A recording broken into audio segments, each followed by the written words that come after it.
Somewhere south of Iceland, in the gray swells of the North Atlantic, a German submarine floats on the surface.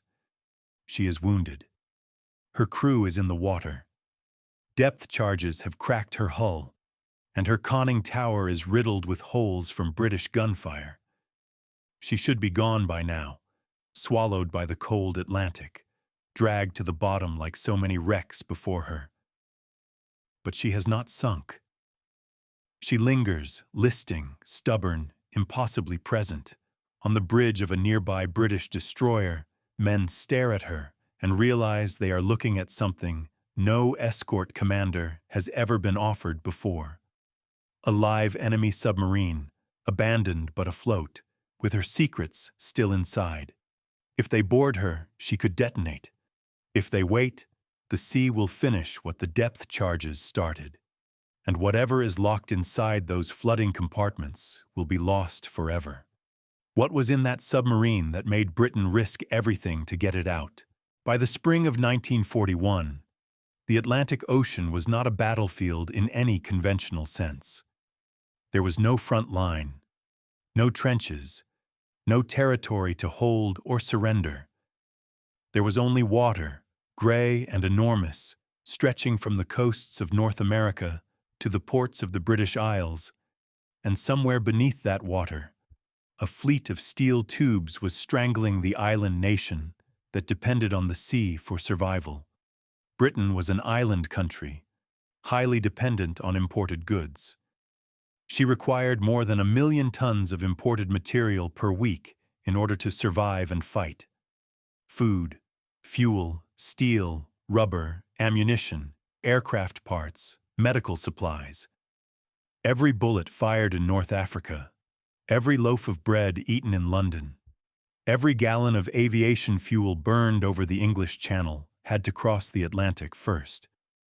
And in 1941, crossing the Atlantic was a death sentence dressed as a shipping route. The convoys moved slowly, 8 knots, sometimes less. Columns of freighters and tankers stretched across miles of open ocean, their hulls low in the water with cargo, their crews scanning horizons that offered no comfort. The merchant ships were old, many of them, civilian vessels pressed into wartime service. Their crews were not soldiers. They were sailors, fishermen, engineers, men who had signed on for wages and found themselves in a war without uniforms. The 30,000 men of the British Merchant Navy who fell victim to the U-boats between 1939 and 1945 were quite as certainly frontline warriors as the guardsmen and fighter pilots to whom they ferried the necessities of combat. In the spring of 1941, Britain was in the midst of an Atlantic crisis. German submarine, surface, and air attacks were sinking merchant ships by the hundred. If those losses continued, Britain could lose a quarter of its fleet within the year and could be starved out of the war. The U-boats were not acting alone, and they were not acting blindly. Their power came not merely from torpedoes, but from coordination. Wolfpack tactics, known as Rudeltaktik, represented a doctrinal innovation introduced by Admiral Karl Dönitz to overwhelm convoys with coordinated submarine attacks. Drawing from pre-war exercises, these packs involved lines of U-boats positioned across likely convoy routes, directed via radio from shore based on intelligence. A single U-boat would shadow a convoy, transmitting its position back to headquarters. Headquarters would then vector other boats into an attack formation, a net of submarines converging on the convoy from multiple directions, attacking at night on the surface, where the escort's sonar could not find them. This was the genius of the system. It was not brute force. It was choreography.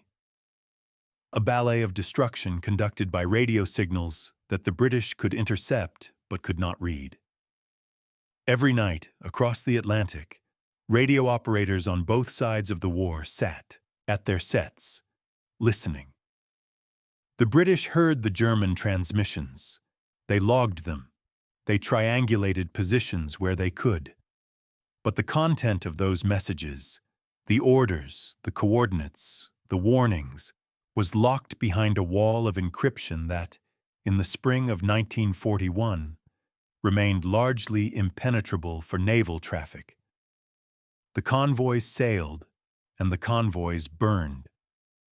Tankers split open in the night, their oil spreading across black water in sheets of fire.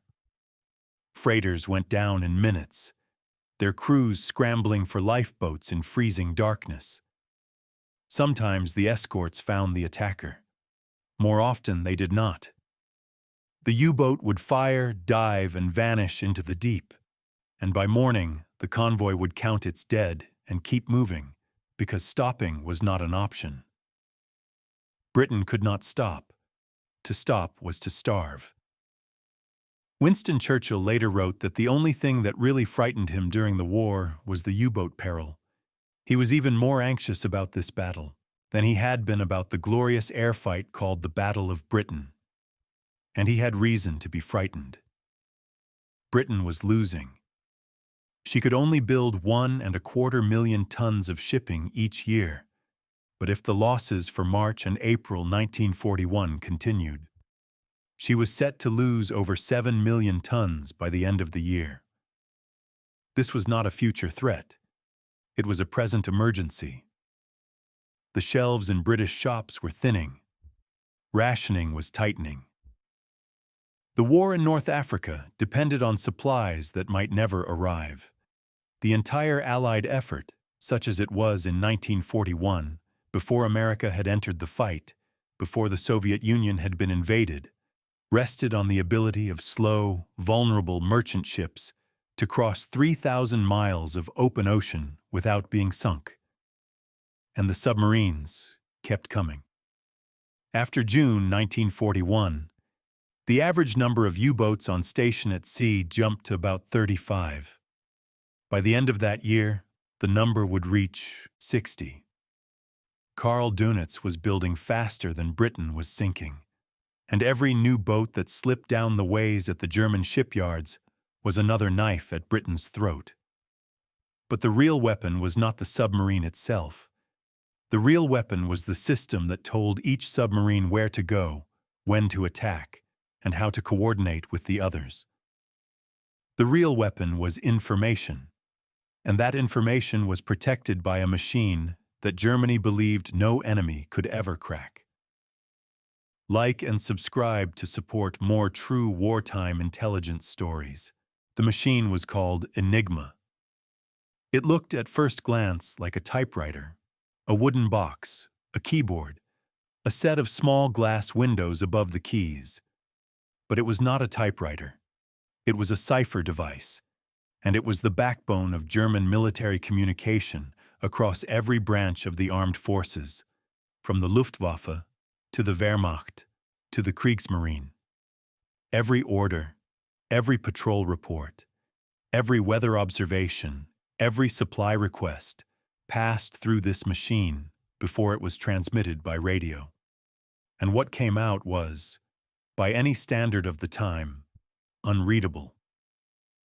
The Enigma machine implemented a polyalphabetic substitution cipher through a system of rotating disks known as rotors, each with 26 letters and 26 electrical contacts arranged in a scrambled order.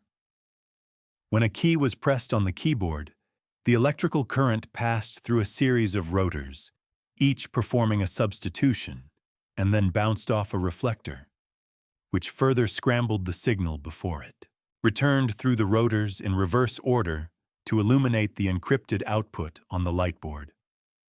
With each key press, at least one rotor advanced, altering the electrical pathway and ensuring that the same plaintext letter was encrypted differently each time.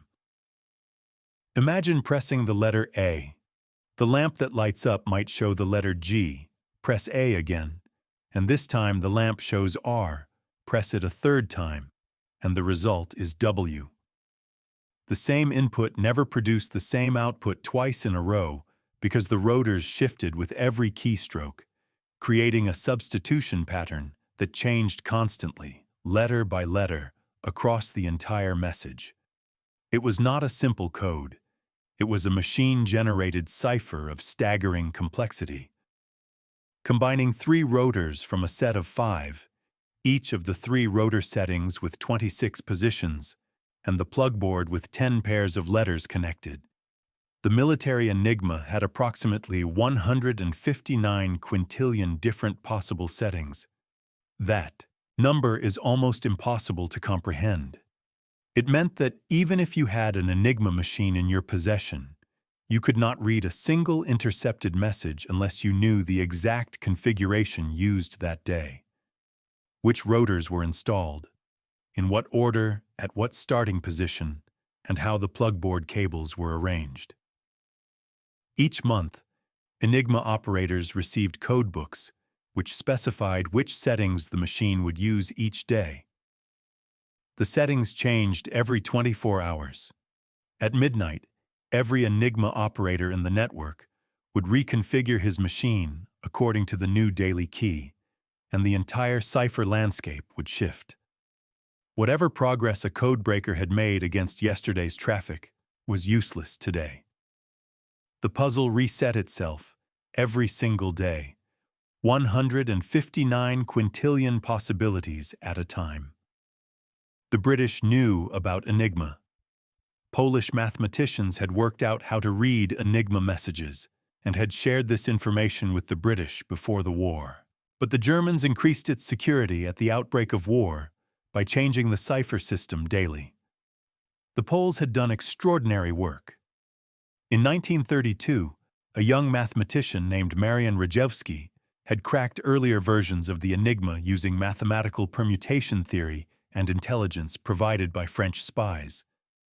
But by 1939, the Germans had added rotors, changed procedures, and tightened their operating discipline, and the Polish breakthroughs were no longer sufficient on their own.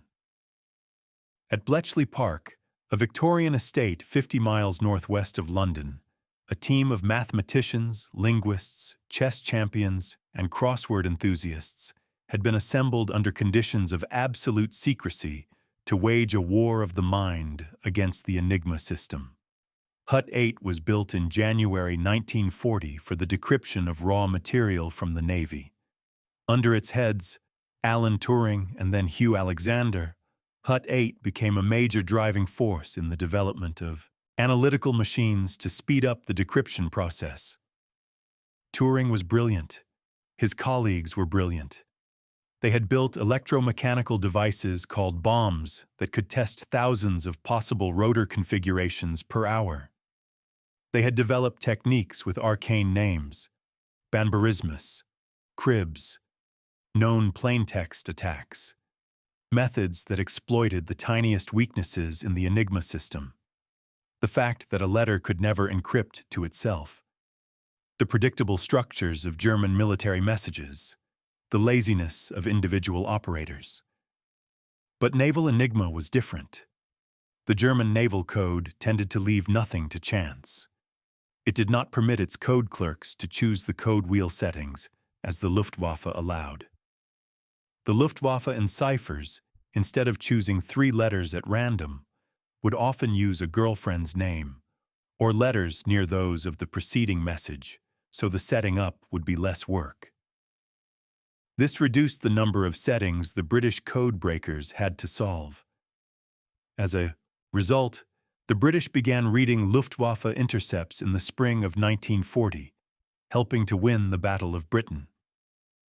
The German naval system was so well thought out that, at the time, no British code breakers could crack it. The Navy used additional layers of encryption. The message settings were themselves enciphered using lookup tables, Bigram tables, and a special book called the Kenngruppenbuch.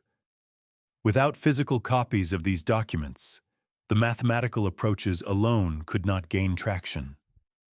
The bombs needed starting points, cribs, fragments of known text to test against, and the Kriegsmarine gave them almost nothing to work with.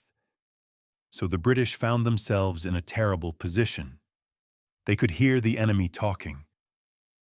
Every night, The radio waves carried thousands of encrypted German naval messages across the Atlantic. Patrol assignments, convoy sighting reports, attack orders, rendezvous coordinates. The entire architecture of the U-boat war was being broadcast in the open air, and the British could not read a word of it. They could break the Luftwaffe traffic. They could break some army traffic. But the naval Enigma, the cipher that mattered most, the one that could tell them where the wolf packs were forming and where the next convoy would be ambushed, remained a wall of gibberish. Then a brilliant Cambridge undergraduate, Henry Hinsley, had the idea of stealing Enigma keying books from a German ship or U-boat. If mathematics alone could not open the door, then perhaps a physical capture could. The codebreakers needed the actual documents, the daily settings, the bigram tables, the rotor configurations. They needed, in the most literal sense, to reach inside a German vessel and take them. The idea was called a pinch, and in the spring of 1941, the idea moved from theory to obsession. The codebreakers at Bletchley Park knew exactly what they needed. The question was whether the Royal Navy could deliver it. Convoy OB-318 sailed from Liverpool on the 2nd of May, 1941. It was a westbound convoy of 38 ships, either in ballast or carrying trade goods, bound for ports in North America. The ships were a cross-section of the merchant fleet: freighters, tramps, a few tankers, vessels of varying age and condition, all moving at the speed of the slowest among them. 8 knots, perhaps less. The escort was substantial by the standards of that desperate spring. The convoy was supported by the 7th Escort Group of 10 warships led by the destroyer Westcott, which was joined in mid-ocean by Commander Joe Baker Creswell's 3rd Escort Group, a force of 8 warships led by the destroyer Bulldog. Baker Creswell was a professional, a career naval officer, methodical and decisive. He had been at sea since his teens and commanded the 3rd Escort Group from HMS Bulldog with a reputation for efficiency that his superiors considered first class. The convoy pushed west. The weather was Atlantic weather: gray skies, heavy swells, wind that cut through every layer of clothing. The men on the merchant ships watched the horizon and tried not to think about what was under them. The men on the escorts listened to their sonar sets and tried to distinguish submarine echoes from the 1,000 natural sounds of the deep. Opposing them was a force of 19 U-boats, though in the event only 6 were in a position to attack. U-94 spotted and reported the convoy and started to shadow it as Admiral Dunitz alerted other U-boats in the area. The system was working exactly as designed. One boat found the convoy. That boat transmitted its position. Headquarters received the transmission, plotted the convoy's course, and began vectoring other submarines into position. This was the Wolfpack method in its purest form: patient surveillance followed by coordinated assault. At nightfall on the 7th of May, U-94 attacked the convoy, sinking 2 ships. The night erupted. Flares, explosions, the dull, heavy sound of a torpedo striking a hull. The escorts scrambled, hunting in the darkness for a submarine that had already slipped away. Among the U-boats converging on OB-318 was U-110, a Type 9B submarine commissioned in November 1940 and assigned to the 2nd U-boat flotilla from her commissioning date until her loss. Her commander for her entire career was Kapitänleutnant Fritz Julius Lemp. Lemp was a German naval officer known for his early successes in the Battle of the Atlantic and for the controversial sinking of the British passenger liner Athenia. Commanding U-30, Lemp had torpedoed Athenia without warning on the 3rd of September, 1939, the first day of hostilities between Britain and Germany, mistaking the vessel for an armed cruiser. The attack killed 112 of the 1,418 people aboard, including 28 Americans. The incident had been hushed up by the German propaganda machine. Lemp's log was falsified. His crew was sworn to secrecy. Despite the scandal, Lemp achieved great success in U-30, sinking 17 ships and damaging 2, including the British battleship Barham. He was respected by his men and feared by his enemies. On the evening of the 8th of May, U-110 and U-201 made contact with the convoy, tracking it until morning. In an unusual move, the two skippers made rendezvous to coordinate their attack. Lemp in U-110 would make a submerged attack from ahead, while Adalbert Schnee in U-201 would attack from the rear. They expected the escort to have departed by this time, leaving the convoy naked and slow. During the morning of the 9th of May, U-110 moved into position and commenced her attack. Lemp was surprised to encounter the escort still in place, but he succeeded in penetrating the convoy, sinking 2 ships. The vessels lost were the Bangor Head and the Esmond. Then Lemp pressed his luck.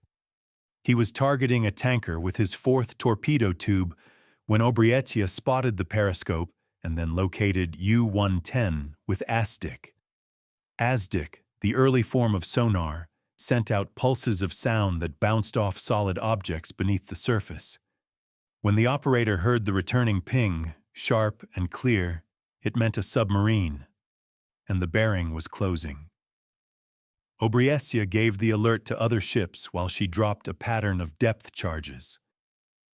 U-110 performed a deep dive and managed to survive the initial onslaught, but the pattern had done its work. Pipes cracked, gauges shattered, the pressure hull groaned under the concussion of explosions that turned the water into a hammer. Inside the submarine, men were thrown against bulkheads.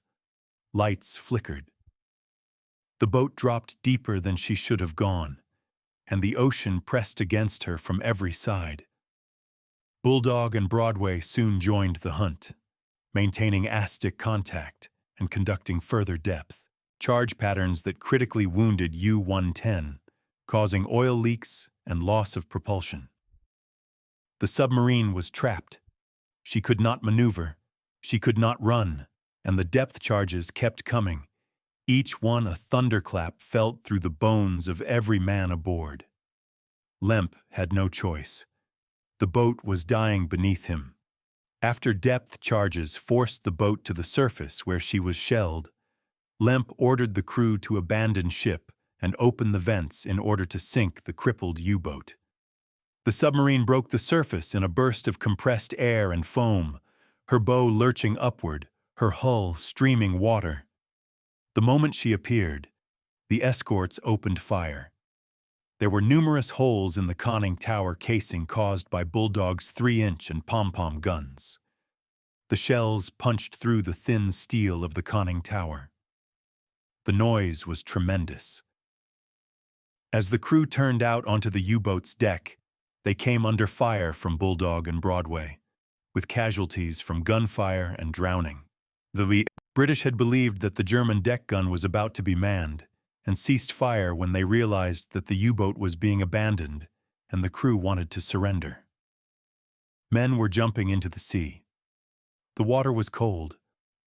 Not the kind of cold that makes you uncomfortable, but the kind that kills you if you stay in it long enough. The German sailors struggled in the swell, some wounded, some already drowning. The escorts moved in to pick them up. Including Lemp, 15 men were killed in the action, and 32 were captured.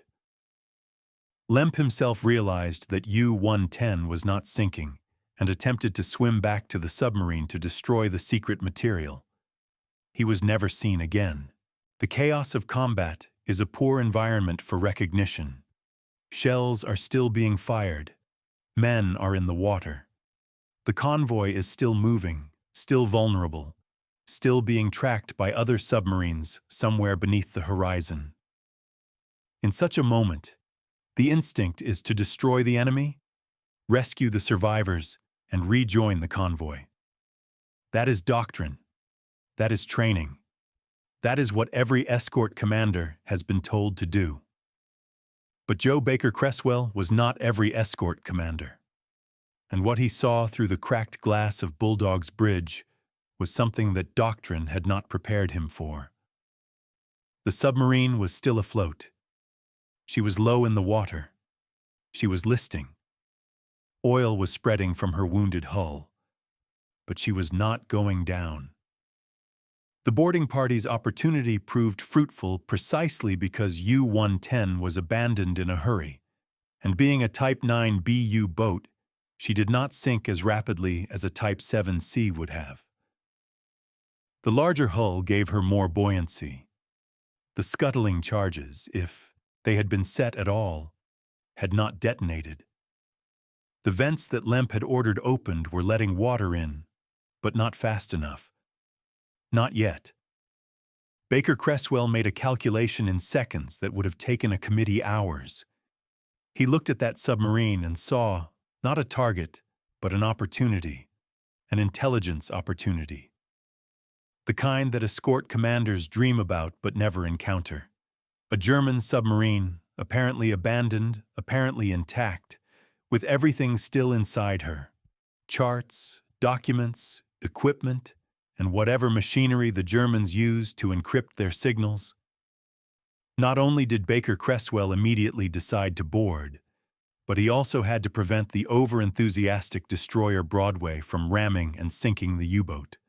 German newspaper reports had stated that every destroyer had been instructed to capture a U-boat and its Enigma machine, but in fact no such directive had ever been given by the Admiralty, and no practice at boarding or even launching a sea-boat had ever been carried out. There had been no time for exercises such as this. Broadway was on a ramming course with the U-boat. Broadway was called off its ramming mission, but dropped a single depth charge under the submarine and caught it a glancing blow, which caused the submarine's hydroplane to rip open the destroyer's forward oil tank, covering the surface of the water with oil. Baker Creswell needed that submarine alive. He signaled to the other escorts. He ordered the German survivors pulled from the water and taken below decks immediately. The surviving crew were rescued and quickly taken below decks so that they would not be aware that the boat was to be boarded. This was essential.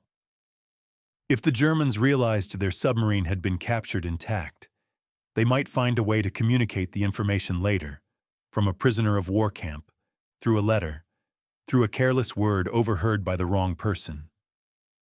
The secret had to be total. Baker Creswell told his gunnery control officer, Sub-Lieutenant David Balme, who was then directing the firing of the guns at U-110, to take a boarding party and see what he could find. The order was simple. The execution would be anything but. Balme was 20 years old.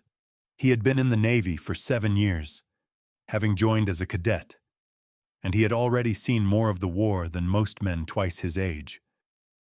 But nothing in his experience had prepared him for what he was about to do. No British sailor in this war had ever boarded a live enemy submarine in the open Atlantic. There was no manual. There was no protocol. There was only a crippled boat in heavy seas, a commander's order, and a whaler being lowered over the side of Bulldog into the swell. The whaler pulled across the gap between Bulldog and U-110. The distance was not great, but the sea made it feel enormous. The Atlantic swell lifted the small boat and dropped it, lifted and dropped it, and the men at the oars fought to keep their heading as the gray hull of the submarine rose and fell ahead of them. The boarding party consisted of 6 seamen, 1 telegraphist, and 1 stoker. 9 men in total, including Balme. They carried sidearms. They carried tools. They carried nothing that would help them if the submarine suddenly decided to go down. As no small arms fire was opened up at the whaler from the U-boat, Balme was fairly confident that there was no one in the conning tower. This proved correct after he entered the conning tower through an opening on the starboard side. The conning tower was perforated with shell holes, jagged steel, daylight coming through where daylight should not come through. The damage was visible and violent, evidence of the hammering that Bulldog's guns had delivered. The hatch down was closed tight.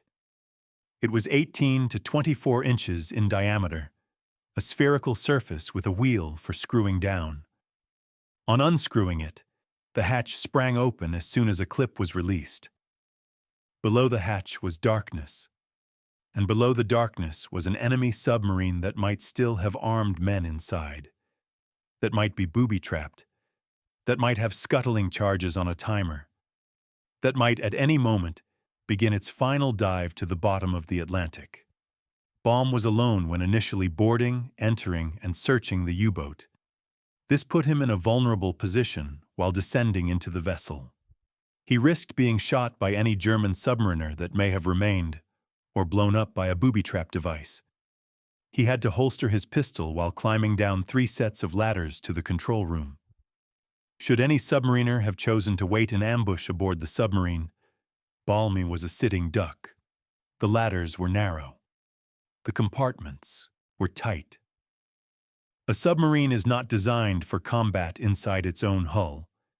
It is designed for efficiency, for compactness, for the conservation of every cubic inch. A man climbing down through the hatches of a submarine is utterly exposed, hands occupied, body constrained, unable to see what waits at the bottom until he is already there. Balme could not believe the Germans would have just abandoned this submarine and was convinced 110 was either booby-trapped or that armed crewmen were still on board, lying in wait. Instead, the boarders found U-110 deserted. The silence inside the submarine was not reassuring. It was the silence of a place that still held its breath. Compressed air hissed from broken pipes. The lights were out in some compartments and dim in others, running on residual battery power. Water was coming in, not yet in a torrent, but in a steady, patient ingress that made the deck plates slick and the air damp. The submarine smelled of diesel fuel and sweat and metal and something else. The sharp, chemical smell of battery acid from cells that had cracked under the depth charge assault. The hull groaned. Not loudly, but enough to remind every man aboard that they were inside a damaged pressure vessel floating in the North Atlantic, and that the ocean was waiting. Balme moved through the control room. The space was cramped and disorderly. In the engine room, a plate of mashed potatoes sat as if action stations had been sounded suddenly, while dinner was being taken from the galley. The men of U-110 had left in panic. Equipment was scattered. Personal effects were strewn about. The boat bore every sign of a crew that had abandoned ship, believing she was going down within minutes. The boarding party spread out through the submarine, working in pairs where possible, alone where necessary. They moved forward through the torpedo room, aft through the engine room, checking compartments, looking for anything that might be a demolition charge. A timer, a tripwire. They found none. The Germans had left in such haste that the normal scuttling procedures had been only partially completed. And then Balme's men reached the wireless telegraph room, the radio compartment, the beating heart of the submarine's connection to the Wolfpack system. And inside that compartment, bolted to a table, sat a device that looked like a typewriter but was not a typewriter. The boarding party had been told to take everything they could find. Documents, charts, books, equipment, anything that looked important. They had not been told specifically to look for an Enigma machine because no one had expected to find one intact aboard a captured submarine in the open ocean. But the telegraphist in the party, A man trained to recognize radio equipment saw the device and understood immediately that it was unusual. Telegraphist Alan Long quickly located the coding device, which looked like a typewriter. Long pressed the keys and, finding the results peculiar, sent it up the hatch. The machine was still configured. The Enigma coding machine had its plug board connected up and its rotors set. Whatever settings had been in use when the last message was encrypted were still locked into the device.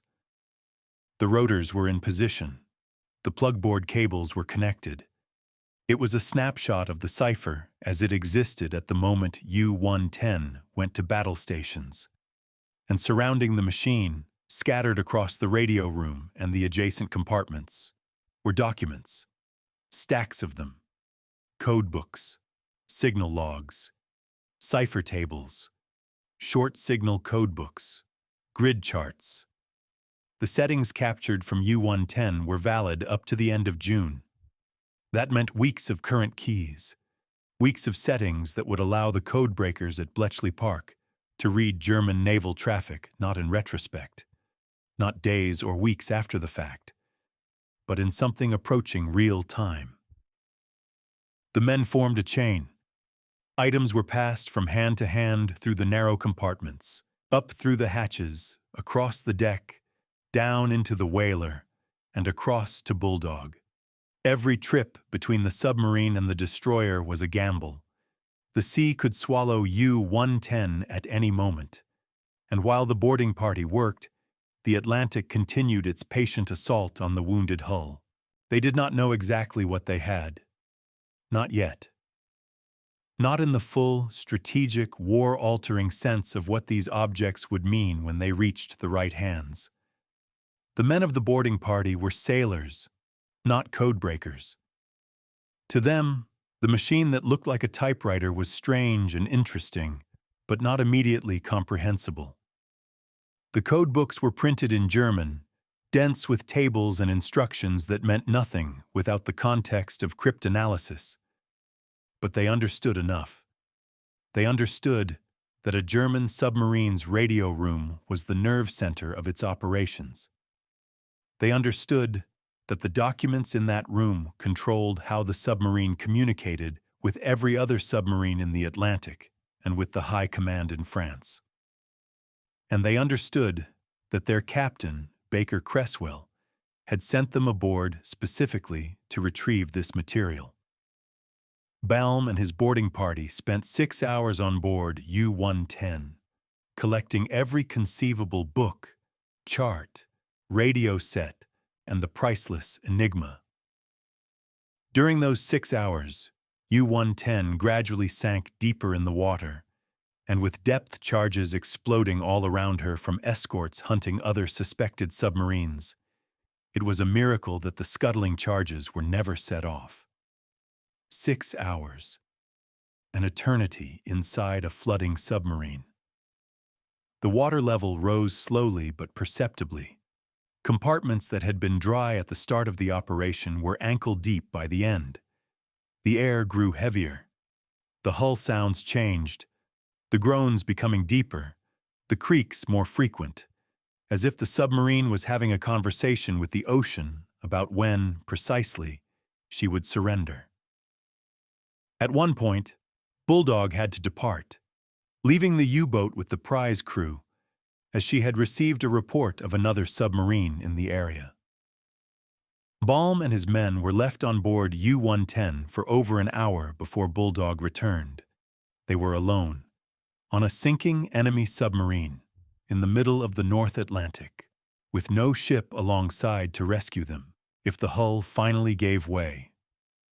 The mist of the Atlantic closed around them, and for more than an hour, Balme and his men could do nothing but keep working and keep hoping. They took everything they could carry, not just the Enigma machine and the codebooks. They took charts showing German-designated grid squares across the Atlantic, the system U-boats used to report positions without using standard coordinates. They took short-signal codebooks that contained pre-formatted messages designed to minimize the time a submarine spent transmitting, reducing the risk of direction-finding interception. They took the Kurzsignale codebook. They took personal effects, sextants, navigational instruments, anything that might provide intelligence value. The haul included the Enigma coding machine with its plug board connected up and its rotors set, the keys for the German Dolphin code for April and June, a book containing the short signal code, Kriegsmarine grid charts, charts showing safe passage through German minefields in the North Sea, and much else. The crew of the boarding party had no idea what it was they had truly captured. They knew it was important.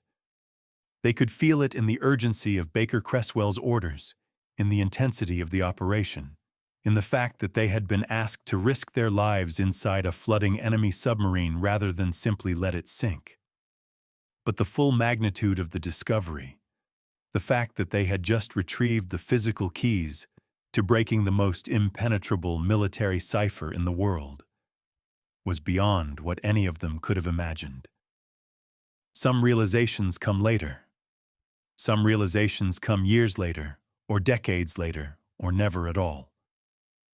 For the men of the boarding party, the understanding of what they had done on the 9th of May, 1941, would be parceled out in fragments over the course of their lives, and for many of them, the full truth would remain hidden behind a wall of official secrecy that would not be lifted.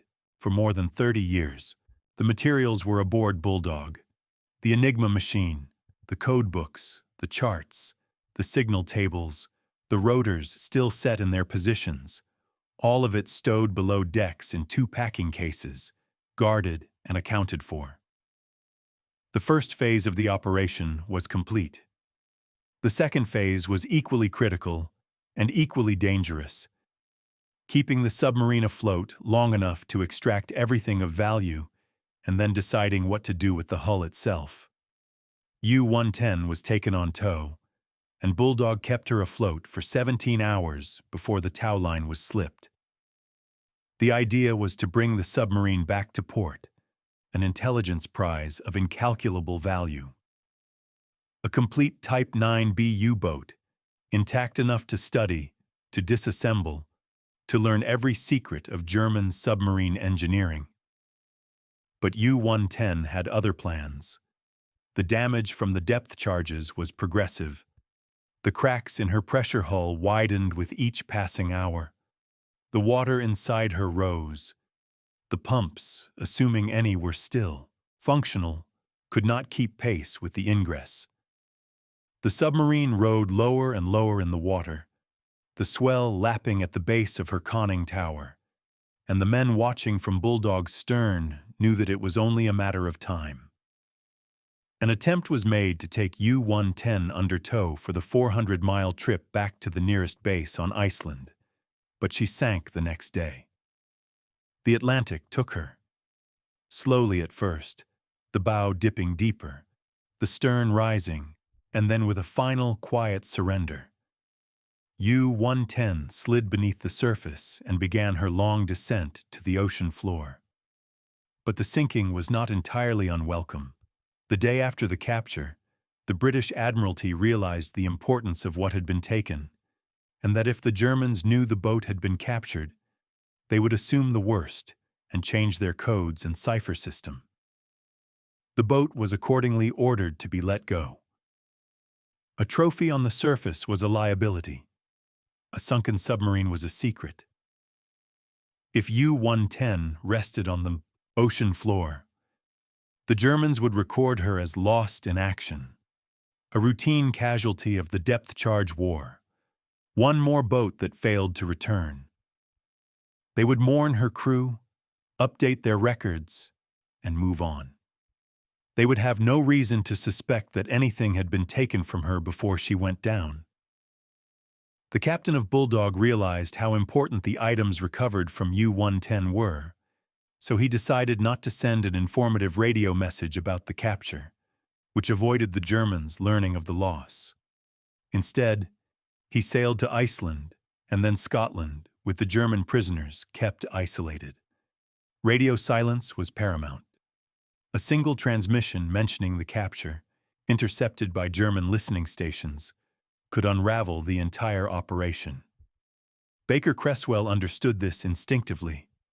He kept his discovery off the airwaves and headed for Scapa Flow, the great anchorage in the Orkney Islands that served as the Royal Navy's main base. Lemp was lost with 14 members of his crew, but a war correspondent, 4 officers, and 28 men were rescued and sent to Scapa Flow as prisoners of war. The prisoners were handled with extraordinary care. They were kept below decks during the boarding operation so they could not witness what was happening to their submarine. The crew were led to believe that U-110 had sunk before the boarding party arrived. This was the first layer of deception. The German crew, who would eventually be interrogated, who would eventually write letters home, who would eventually sit in prisoner of war camps and talk among themselves, had to believe absolutely that their submarine had gone to the bottom with everything inside her. The Enigma machine, the codebooks, the charts. All of it had to be, in the minds of the captured crew, at the bottom of the Atlantic. Their mail home was checked by cryptanalysts to make sure they weren't passing on that the submarine may have been captured, and in some cases misinformation was added. The deception extended further. The captured sailors were monitored. Their conversations were recorded. Their letters were read and edited. Every possible channel through which the truth might escape was sealed, checked, and sealed again. The British intelligence apparatus wrapped the capture of U-110 in a cocoon of silence so complete that even most of the British participants did not fully understand what they had been part of. The secrecy was not excessive. It was essential. The value of the captured material depended entirely on Germany not knowing it had been captured. The moment the Germans suspected that their Enigma machine, their codebooks, their current settings had fallen into British hands, they would change everything. New codebooks would be issued. New rotor configurations would be mandated. New procedures would be implemented. And the window of intelligence that had just been opened would slam shut. U-110's capture, later given the code name Operation Primrose, was one of the biggest secrets of the war, remaining so for 7 months. President Franklin D. Roosevelt was only told of the capture by Winston Churchill in January 1942, 7 months before even the American president was informed. The capture was kept so secret that few, even on the British side, knew about it. Not even the Americans were told what had been achieved after they entered the war. The reason was not distrust of allies, though there was some of that. The reason was mathematics.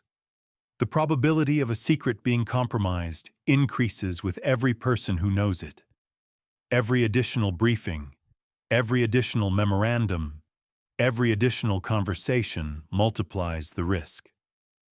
And this particular secret could not afford even a single breach.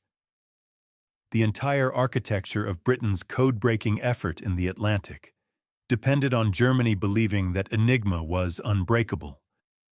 If that belief cracked, even slightly, the entire edifice would collapse. When Dönitz was told after the war how the British had captured the Enigma from U-110 and used it, he would not believe it, 40 years after the event. Dönitz died still not believing it. That is the measure of the deception's success.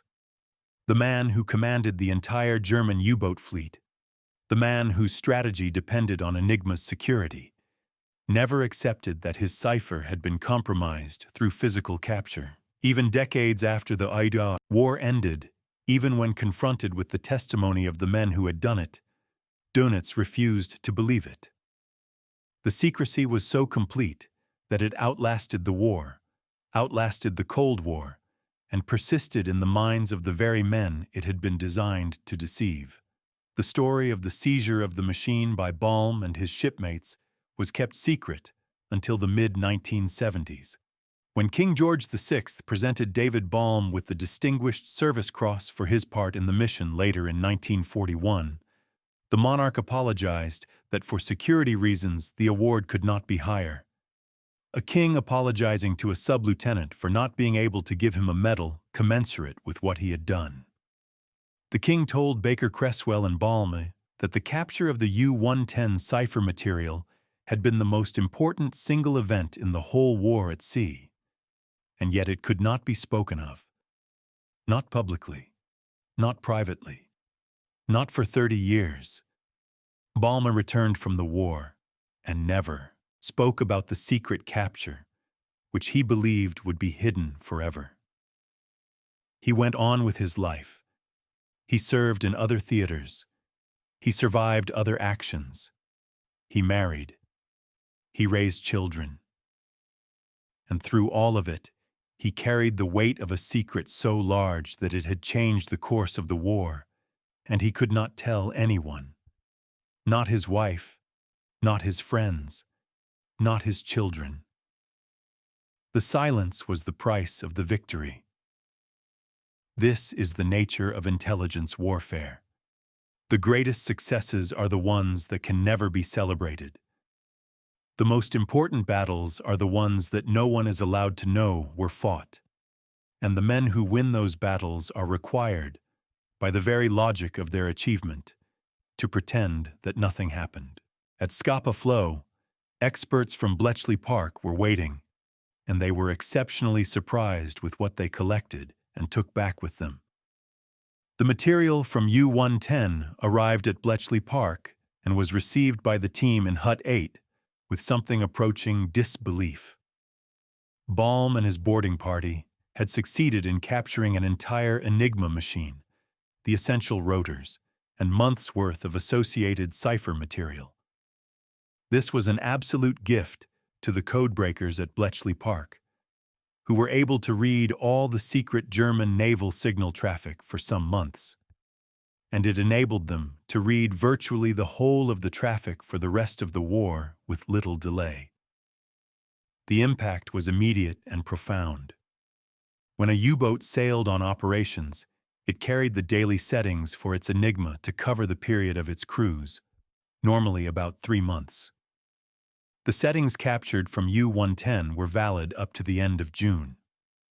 With great speed, the cryptanalysts in Hut 8 penetrated Hydra, which in 1941 was the general-purpose cipher used for ships in the North Sea and the Baltic, for minesweepers, patrol craft off the French and Norwegian coast, and, at that time, for all U-boats.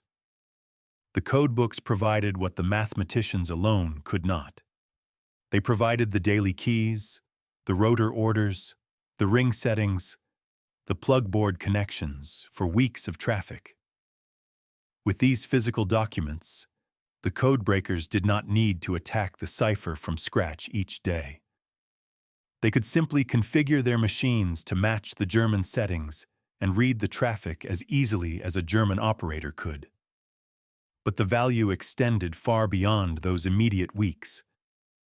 The benefits of the pinch did not run out at the end of June. Experience gained during those 2 months of working with known settings enabled Bletchley to continue to read Hydra, with occasional gaps, until the end of the war, as well as to penetrate in due course other naval ciphers employed across multiple theaters. This is the critical point. The captured material was not just a temporary key to a lock. It was a masterclass in how the lock worked.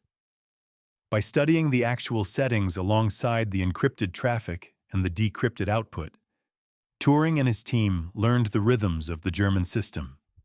They learned how the settings were generated. They learned the patterns, the habits, the structural regularities that made future attacks possible, even without captured materials. The codebooks opened a door, and what the codebreakers found on the other side was not just intelligence but understanding. Acquiring an Enigma machine was of some help, but the capture of the codebooks was of immense help to the government code and cipher school, in that the codes were still valid until the 30th of June, 1941, enabling 6 weeks of unfettered and immediate access to the German naval code, and their insight making the breaking of future German naval codes much easier. The second half of 1941 saw Hut 8, led by Alan Turing, make the breakthrough on the Dolphin Enigma key used by the U-boats attacking the transatlantic convoys. From then on, throughout the Battle of the Atlantic, they helped the Admiralty to track the U-boat wolf packs, considerably reducing the devastation. The effect on the Atlantic War was measurable. From when the captured material became operational in June 1941, Allied shipping losses were around 432,000 tons. By August, this had dropped to less than 80,000 tons. The drop was staggering. Not entirely attributable to the Enigma breakthrough alone, of course. Other factors were at play. Improved tactics, more escort vessels, better training.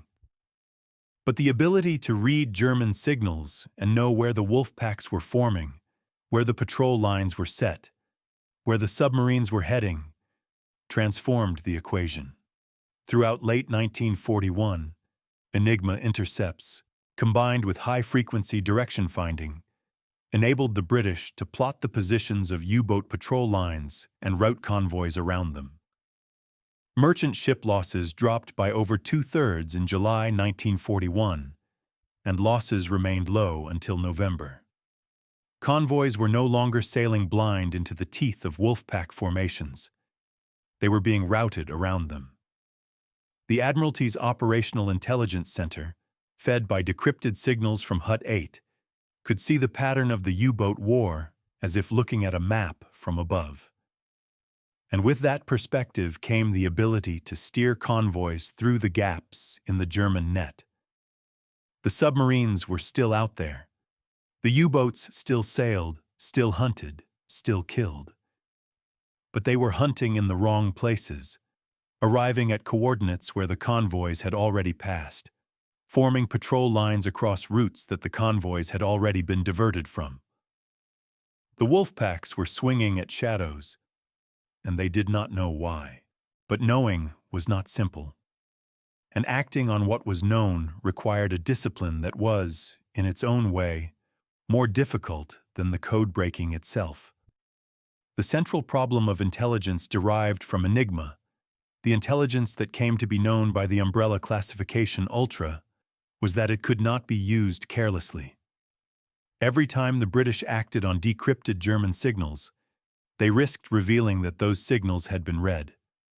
If a convoy was rerouted too precisely, if a wolf pack was avoided too consistently, if a U-boat was found too quickly in waters where it should have been invisible, the Germans might begin to wonder whether their cipher had been compromised. And the Germans were not stupid. They had their own intelligence analysts, their own signals experts, their own capacity for suspicion. If a pattern emerged, if convoys began avoiding every wolf pack with an uncanny regularity, someone in the German naval intelligence apparatus would eventually ask the question, how do the British know? So the British had to balance the use of Ultra against the risk of its exposure. They had to allow some convoys to sail into danger, knowing that U-boats were waiting, because diverting every threatened convoy would create a statistical anomaly that the Germans might detect. They had to accept losses, casualties, deaths that they might have prevented in order to protect the source of the intelligence that was saving far more lives than it was sacrificing. This is the calculus of intelligence warfare, and it is a calculus measured in human lives. Every decision to protect the secret of Ultra was, simultaneously, a decision to allow men to die who might have been saved. Every convoy that was not rerouted, every submarine that was not hunted, every ambush that was not prevented was a conscious choice, made by men sitting in secure rooms in London, to pay a price in blood for the preservation of a strategic advantage. The moral weight of these decisions is difficult to overstate. The men making them were not monsters.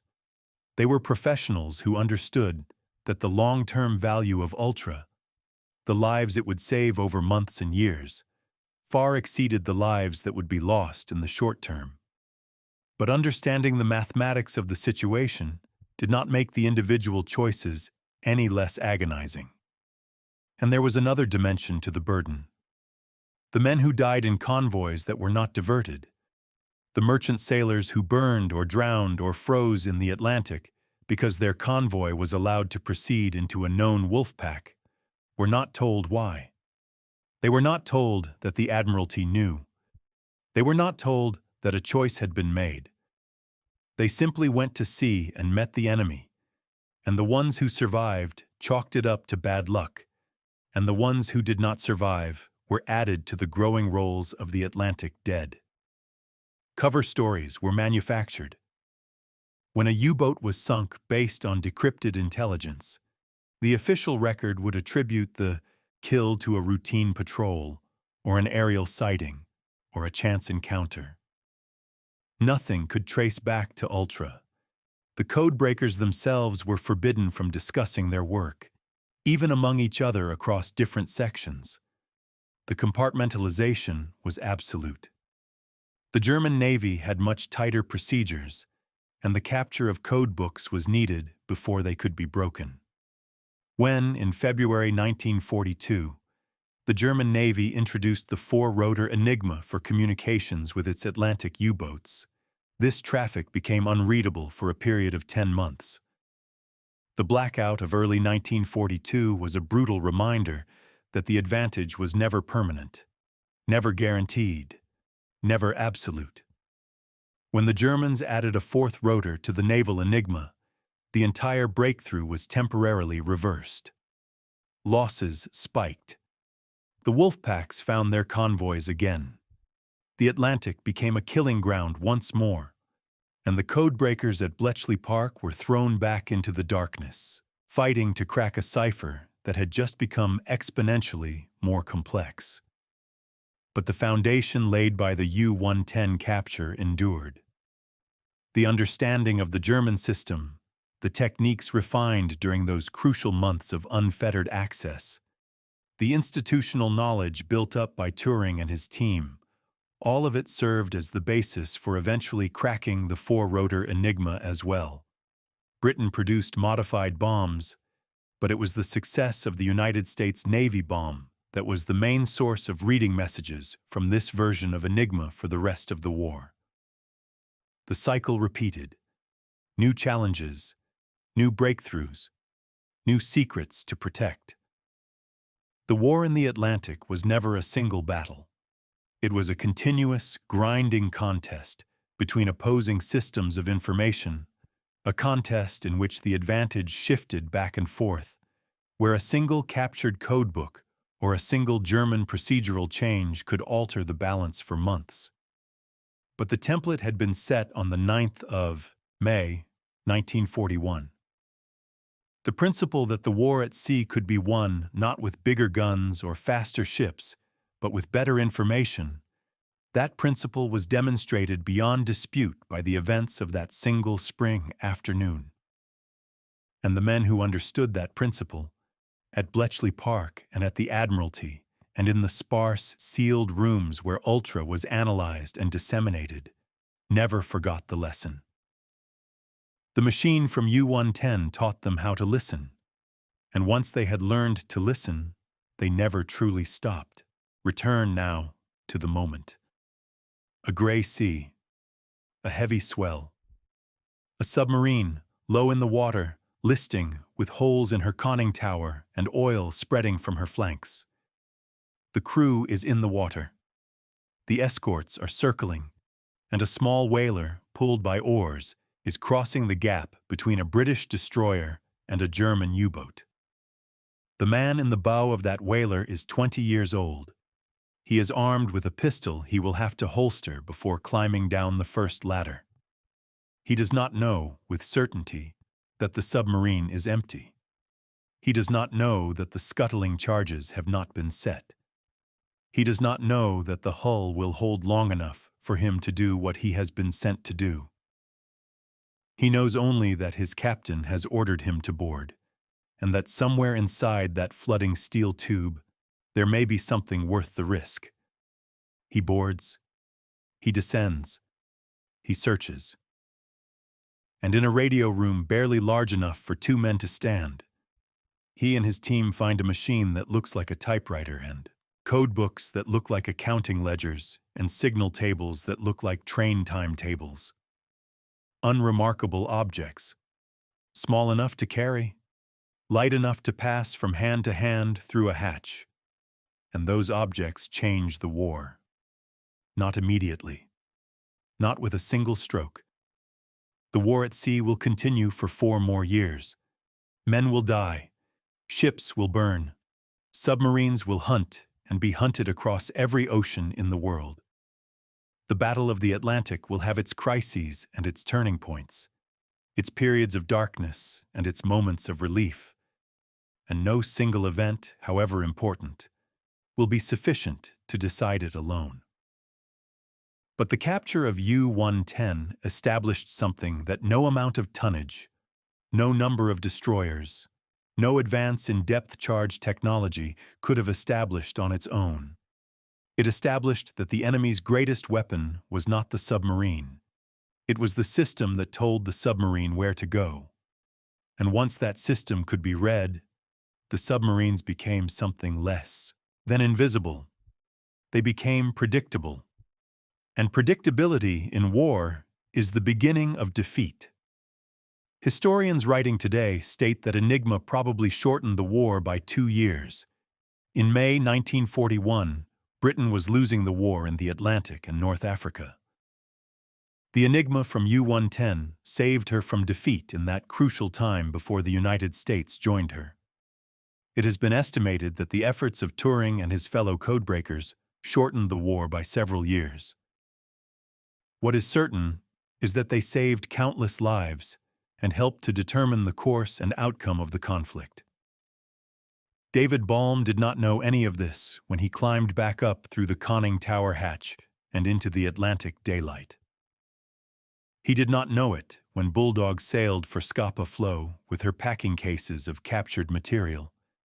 He did not know it when the king pinned a medal on his chest and apologized for not being able to give him a higher one. He did not receive full recognition for his actions until the enforced secrecy surrounding Enigma relaxed in the 1970s. Decades of silence. Decades of carrying a secret that he believed would be hidden forever. The Atlantic did not change when U-110 sank. It did not change when a new destroyer was launched, or when a new convoy sailed, or when a new depth charge was dropped. The Atlantic changed when a 20-year-old sub-lieutenant climbed down into a flooding enemy submarine and carried something out by hand. A machine, a set of books, a collection of paper and metal and wire that weighed less than a man but carried more weight than a fleet. The war at sea was not decided by steel alone. It was decided by what men knew and when they knew it, and what they were willing to risk to learn it. And on the 9th of May, 1941, a small group of British sailors risked everything for a secret that they could not name, carried by a machine they did not understand, from a submarine that was trying to take it to the bottom of the sea. The ocean closes over everything in time. Ships, submarines, secrets, men. But some things are pulled from the water before they are lost, and some of those things change everything that follows.